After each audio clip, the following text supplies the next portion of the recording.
What's good, Guardians? Sorry I've fallen a little behind in my content this week. My kids are starting their spring sports leagues and spring projects have taken over the house, and I've had to put the content on the back burner in the meantime. But here we are, and we've got a lot to talk about today, so let's go ahead and get started. Today, I wanted to talk about the most recent TWABs, or This Week at Bungie blogs, from April 13th and the 20th, and the things that I found that were interesting I think you should know. First things first.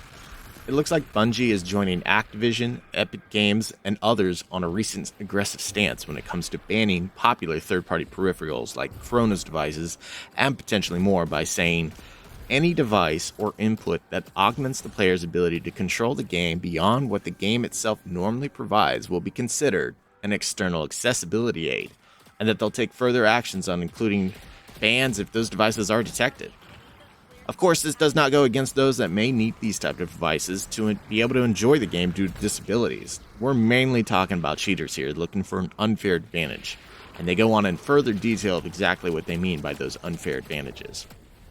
And I have to say, if you're one of these people that are using these devices to gain an unfair and unintended advantage in a largely PvE games that you can sweat in PvP, you're probably still living in your mom's basement and you aren't actually that good at the game without those types of advantages.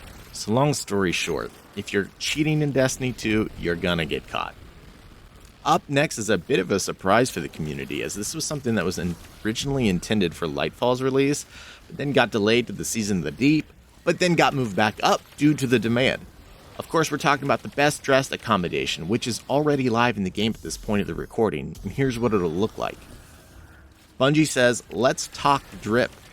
Back when we were first developing accommodations, we had a sneaky suspicion that a fashion-focused accommodation would be highly desired. As we continued into our long-form playtesting, the need became even more obvious, but by then we were past the point of adding anything new into Season 20, and could only tweak and tune what we had already had. So when we started on Season 21, Season of the Deep, it was one of the first things we worked on.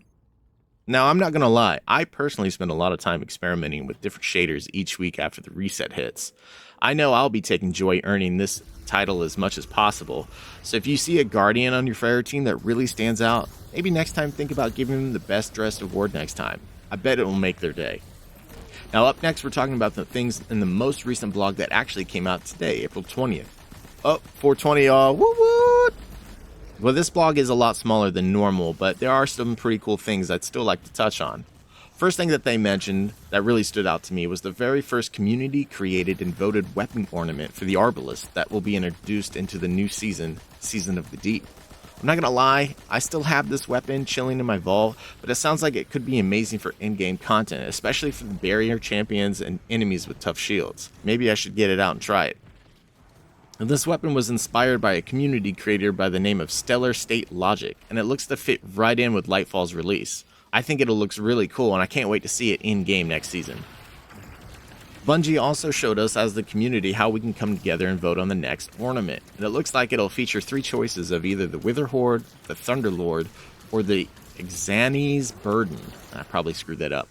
My personal vote here will be for the Wither Horde. If I have to be killed by it so often in PvP, at least it will have a new look. And it could be in theme for the Season of the Deep in Season 21. Who knows? Next, Bungie tells us that next week will be the final week for Iron Banner in Season 20. So if you're like me and you want to earn the title of Iron Lord, this will be the last chance you get before the seasonal reset. So work together, Guardians, and secure those victories next week.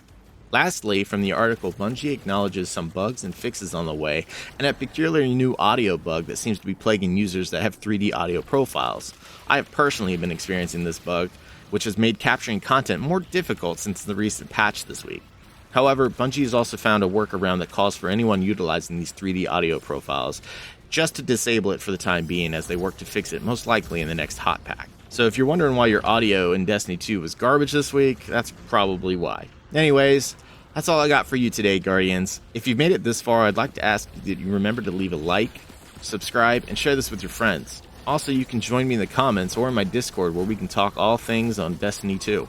I'll leave a link in the description if you feel inclined. And remember, Guardians, keep those eyes up, and I'll see you in the next one. I've been watching your impact in the field. Your execution of our mission is impeccable, without error. I wrote your kind off after the destruction of Deepstone. But I I do pride myself on handpicking gifted individuals and elevating them.